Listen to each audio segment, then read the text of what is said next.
Live from the world's capital markets, here are the latest financial headlines brought to you by News Factory.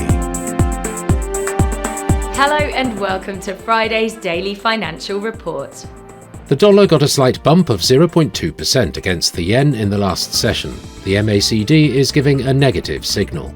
The Bitcoin-dollar pair dove 2% in the last session. The RSI is giving a negative signal. The gold fell 0.8% against the dollar in the last trading session. The CCI is giving a negative signal. The oil-dollar pair dove 1.9% in the last session. The ROC is giving a negative signal. And now let's hear what our chief analyst picked up for us today.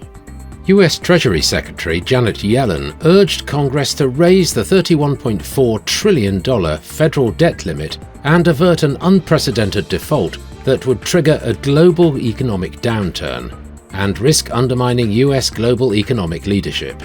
Marathon Digital Holdings, one of the largest publicly traded crypto miners in North America, reported a narrower than forecast first quarter loss per share as a rising Bitcoin price and increased production help lift the Las Vegas-based company back towards profitability.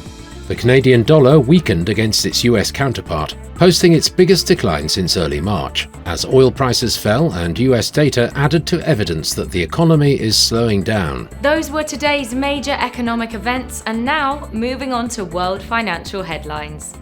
The UK's industrial production will be released at 0600 hours GMT. The UK's gross domestic product at 0600 hours GMT. The US export price index at 12:30 GMT. Japan's CFTC JPY-NZ net positions will be released at 20:30 GMT. Finland's current account at 0500 hours GMT. The French Consumer Price Index at 0645 GMT. We hope that you've enjoyed Friday's Market Outlook. On behalf of all of us here, we wish you a productive trading day.